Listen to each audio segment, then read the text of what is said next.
When people are against the Illuminati, then they get punched in the face all the time. The press hates them, and nobody likes them.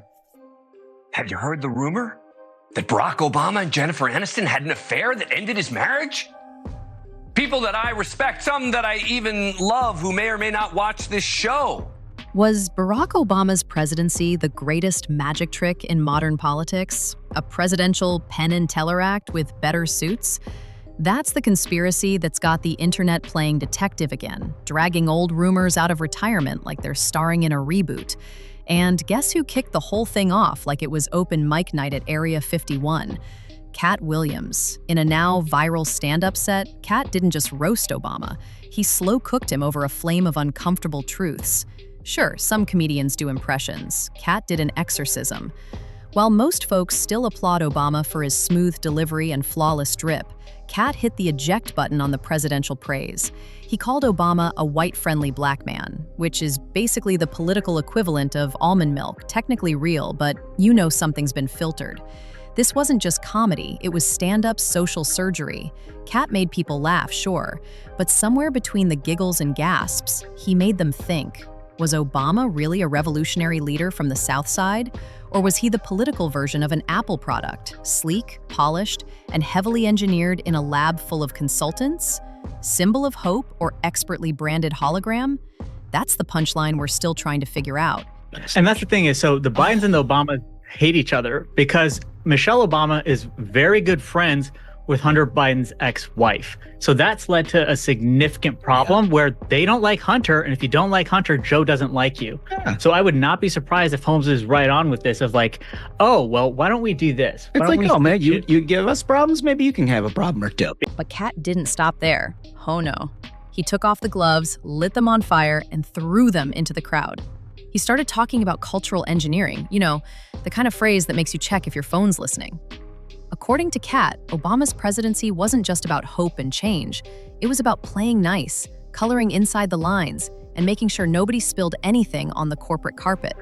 And while people used to laugh that off as just Katt being Katt, those punchlines, yeah, they're aging like prophecy.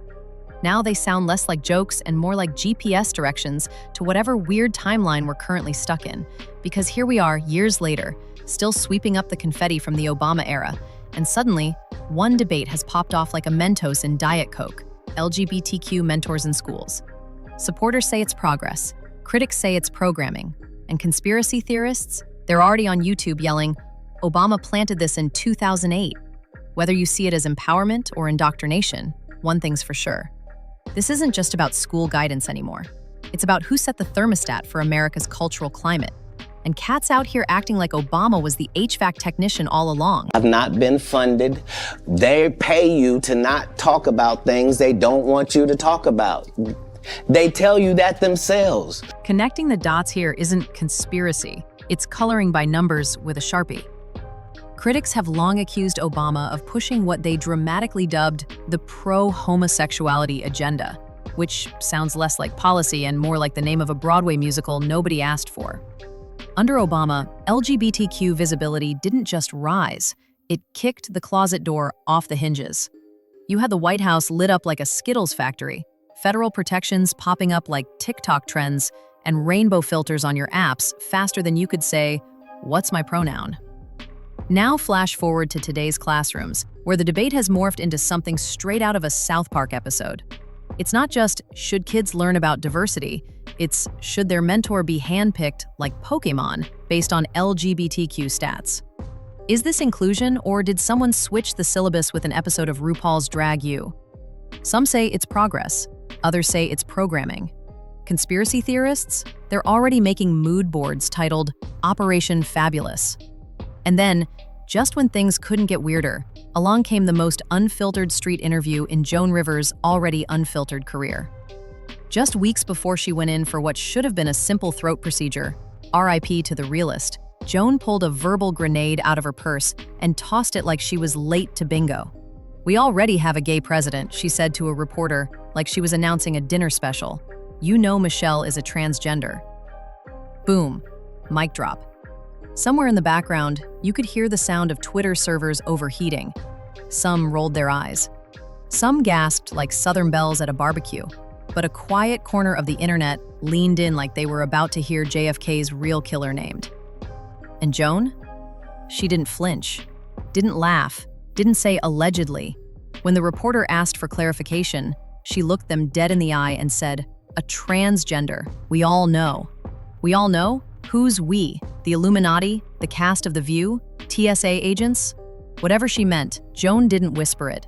She said it with the confidence of a woman who once roasted Hollywood and Washington in the same breath and lived to tell the tale until, well, she didn't.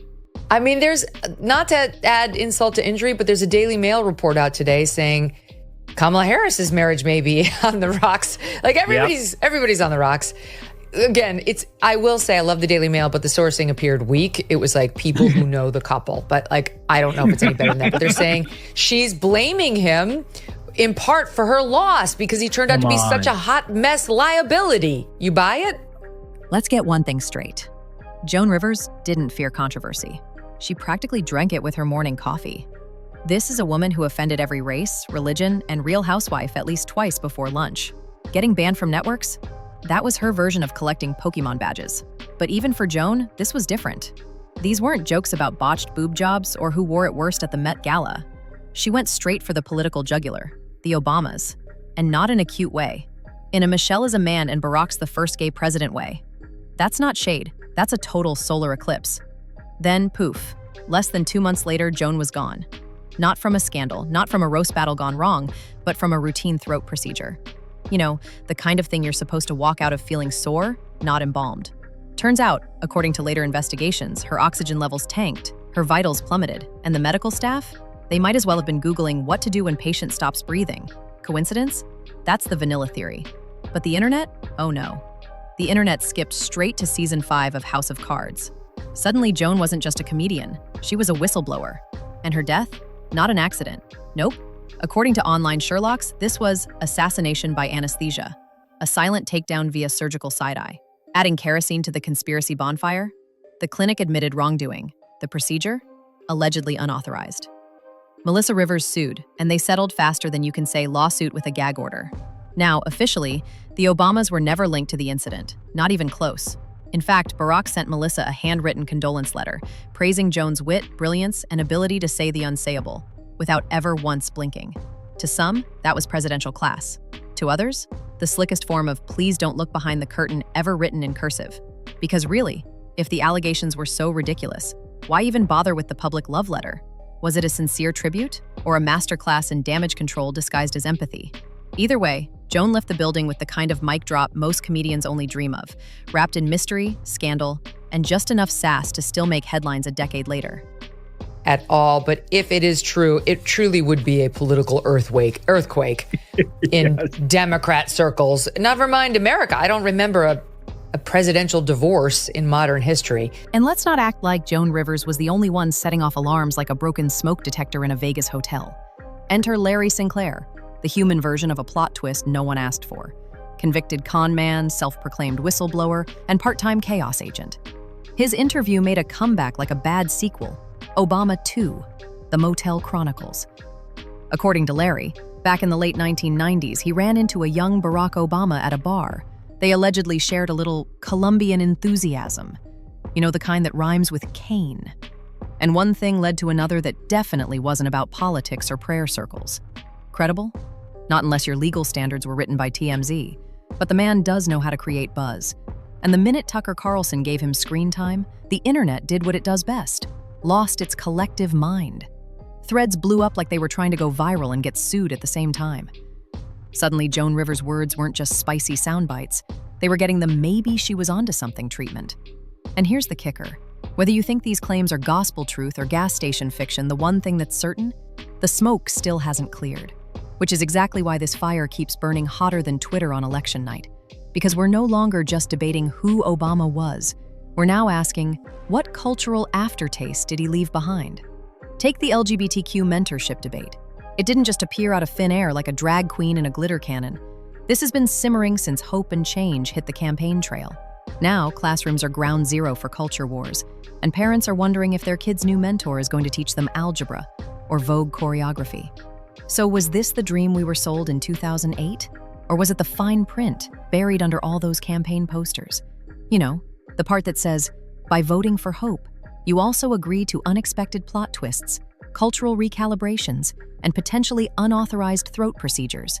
No refunds. Got to spend a minute on the Obamas because there seems to be some momentum picking up in the rumor mill about their marriage. All right, I'm going to bring you what I know.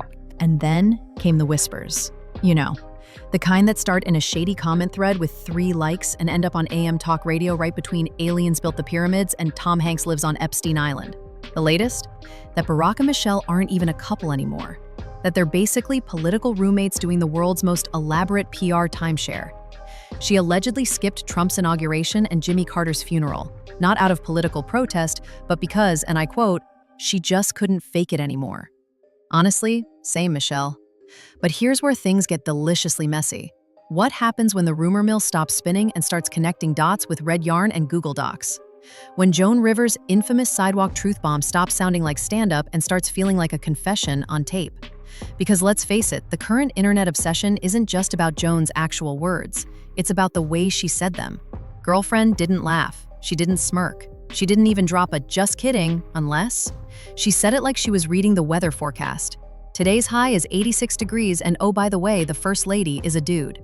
And when the reporter followed up, Joan hit him with the calmest, it's okay, it's not a bad thing since your therapist told you to let go of your expectations.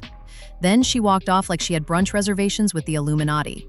No drama, no follow-up, just a high-heeled mic drop and a puff of Chanel No. 5.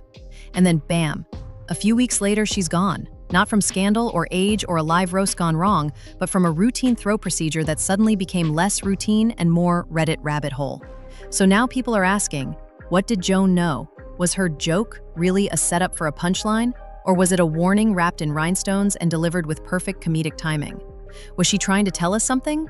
Right before someone decided she told us too much? Or maybe, just maybe, this entire saga is less about Obama, Michelle, or Larry, let me tell you about that one time in a limo Sinclair, and more about the fact that in 2025, a sidewalk interview from a 2014 Joan Rivers clip is still living rent-free in our heads. So the truth about Jen and Barack is that there is no truth. There is It no untrue. truth. You know Barack Obama. I've met him once. Met him once. I know Michelle more than him. What is there a truth about you and Michelle? That we should know. That is not true. Things got real weird when people started digging into Joan Rivers' final hours. And let's just say, it wasn't exactly Grey's Anatomy in there. According to federal health officials, the clinic wasn't just unprepared. They were running a real-life episode of Oops, Medical Edition. Joan got a higher than recommended dose of anesthesia. Her vitals dropped like crypto, and the staff waited several minutes to act. And the cherry on top? They allegedly started a procedure she never even signed off on. That's right, Joan Rivers, queen of consent when it came to plastic surgery, was suddenly getting unscheduled upgrades. Now let's get this straight. We're talking about one of the most famous women in America, in Manhattan, and somehow nobody noticed things were going sideways? Not even the guy taking selfies with her while she was unconscious. Yes, that happened. An unlicensed doctor, selfies, while Joan was sedated. You can't make this up. But someone clearly made something disappear, like the surveillance footage from that day. Poof. So now we ask, was it just a tragic medical mishap? Or did someone hit the mute button on the loudest mouth in comedy, just weeks after she casually called Barack the first gay president and declared Michelle was a transgender, we all know. Not maybe, not allegedly, just we all know. Then, radio silence, forever. Maybe we're connecting dots that don't exist, or maybe this wasn't just a medical error. It was an accidental silencing with an oddly convenient timestamp. Because when Joan Rivers suddenly stops talking, you know something's up. She is not sorry. They are looking forward. All the women in your life are looking forward. All the women in my life are looking forward to being able to, live a more normal life. Yeah, but still not entirely normal. Obviously, everybody's under the microscope at all times. A little bit more. And you're staying in Washington, D.C., which is unusual for an exiting president. Let's be real. This rabbit hole doesn't stop with Joan Rivers. Nope, it dives face first into the glitter-soaked chaos of Hollywood. Because if Obama wasn't just a political icon but a cultural architect, then his blueprints might have been sketched right on the back of a Netflix script. Over the years, film and TV didn't just shift, they did a full pirouette. Stories once considered niche suddenly became the main event. Inclusion wasn't just encouraged, it was required. Like, sorry, your script's great, but where's the drag queen and the climate activist love triangle? Now, while all this rainbow-wrapped storytelling was winning awards, some insiders started side-eyeing the whole thing. Was it authentic progress? Or a plot twist written in the West Wing? Enter Jennifer Aniston. Yeah, you read that right. No one had Barack and Rachel Green on their bingo card. But suddenly, tabloids were hinting that Obama and Jen were more than just culturally aligned, they were romantically linked in. Late-night hosts had a field day. Jen finally shut it down on Kimmel, saying, "Absolutely untrue. I've only met him once and I know Michelle better." Sounds like a clean denial, right? Well, kinda. Because the rumors didn't die, they just evolved. Not, are Jen and Barack hooking up, but how deep does Obama's Hollywood influence really go? In other words, the credits haven't rolled on this theory just yet. For instance, like this is a magazine that came out a couple of weeks ago. In touch, said the truth about Jen and Barack. Now, that is That's kind of, that was, of all the calls you get from your... But what if the Obama-Aniston connection wasn't about romance, but strategy? Because let's be honest, Barack didn't retire. He rebranded. Since leaving office, he's been busy running higher ground productions, locking in Netflix deals, dropping documentaries, and basically becoming the Martin Scorsese of hope and change. Meanwhile, Jennifer Aniston, America's forever relatable bestie, has been crushing it on Apple TV, charming the yoga pants off audiences everywhere. So is it really that wild to imagine these two as influence power couple, the strategic addition? Think about it. Obama's political trust plus Jen's cultural likability equals the Avengers of public persuasion. If trust is currency, they're printing it. And if narratives shape society, who better to deliver the message than Hollywood's inner circle wearing $1,200 jackets? And that's when people start squirming. Because what if Obama's presidency was just Act 1, and Act 2 is running in your living room disguised as prestige TV? Progressive ideals flooding primetime right after he left the White House? That's either the world's biggest coincidence or the best executed soft reboot since Friends, The Reunion. She's doing great in the school she currently attends, and our attitude is that if you have a teenager and you really want to make sure that they never talk to you again, then pull them out of high school right in the middle. Yeah, you're right. Of sophomore year. So look, they've made so many sacrifices. They have, and they didn't get to decide that. Exactly. So I want to make sure that they get... Word on the Hollywood street, off the record of course, is that Obama's reach in Tinseltown goes way deeper than Netflix credits and podcast cameos. We're talking casting decisions, storyline approvals, maybe even who gets the gritty monologue during award season. Some folks believe he's quietly built a cultural Avengers squad, A-listers, producers, showrunners, all subtly working from the same inspirational script. Is it an authentic movement or a Netflix-sponsored Jedi mind trick? That's where things get fuzzy. But even the average couch potato has noticed. Shows with obvious social messages seem to get VIP treatment. Fast-tracked releases, awards raining from the sky, critics crying tears of progressive joy. Coincidence? Or is the guy behind the curtain rocking a Nobel Peace Prize and a production deal?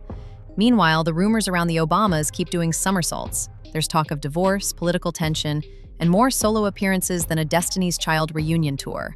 Michelle skipping Carter's funeral and Trump's inauguration didn't help. Neither did the body language that screams, "We carpooled, but that's it." Then some Washington Insider podcast casually drops that the Obamas don't even live together anymore, and suddenly, it's not just Reddit conspiracy theorists taking notes. When the gossip comes from verified journalists instead of Karen 1776, people start perking up. And for me, going high is not losing the urgency or the passion or the rage, especially when you are justified in it. Going high means finding the purpose in your rage. You know, rage without reason, without a plan, without direction is just more rage. Just as the Obama marriage rumors and Hollywood puppet master theories were hitting a full boil, guess who crawled back into the headlines like a deleted scene from House of Cards? Yep, Larry Sinclair. The man, the myth, the limousine enthusiast. Sinclair's decades-old claim that he and a pre-fame Barack Obama had a substance-fueled extracurricular limo adventure on a cold Chicago night in 1999, back when no one outside Illinois could even spell Obama. The story? Graphic, lurid, weirdly specific. Like, did he journal this? Specific. Back in the day, Sinclair's credibility was shredded faster than a campaign flyer in a rainstorm. Convicted con man? Check. Failed polygraph on live TV? Double check. But now, thanks to alt media's resurrection powers and one headline-grabbing interview, he's back. And the timing? Suspiciously cinematic. But here's what's really raising eyebrows. Not the scandalous content, but the eerie lack of curiosity. The mainstream media swatted this story away like a fly at a donor dinner. No follow-ups, no fact-checking, just poof, gone. Was it nonsense? Probably. But some folks are wondering, was it just a goofy hoax, or the kind of story that couldn't be allowed to breathe? Because when you're building the myth of America's first Black president, there's zero room for surprise limo plot twists. Look at that and go, No, it is not. No? Yeah, no, it's not. I mean, you know, the thing about what I learned in those 8 years is that home is where we make it. And we were in the White House for 8 years, but it wasn't the house. It was us in it. It was Right. our values and our love for each other. And we just moved that to another house. So This whole Larry Sinclair saga cracks open a Pandora's box with Wi-Fi. And the public's just now lifting the lid. Because if even one part of Sinclair's late-night limo tale is true, then what else got quietly mopped off the record like spilled Chardonnay at a donor gala? We live in a time where a B-list celeb can sneeze wrong and it's trending in 5 minutes. Yet Obama, global icon, Nobel Prize winner, presidential playlist curator, somehow dodged this rumor for over a decade? That's not just PR. That's sorcery. Whether Sinclair's a delusional storyteller or the deep state's most awkward whistleblower, his tale hits a nerve. It's the uneasy feeling that maybe we're not just witnessing a masterclass in branding. We're living inside a script where the juiciest chapters were blacked out before publication. And just when you think the credits are about to roll, boom. Sinclair pops back up like a conspiracy-themed jump scare, dragging that limo story right back into the group chat. Meghan McCain, senator's daughter, talk show firecracker, and Walking Washington group chat dropped a juicy nugget on air. She's heard rumors of an Obama divorce. And not from wine moms or Reddit threads, but from real journalists. You know, the kind with press passes and scowls, not TikTok filters. These are serious people, she insisted. Not TMZ, not Carol from Pilates, actual Beltway insiders.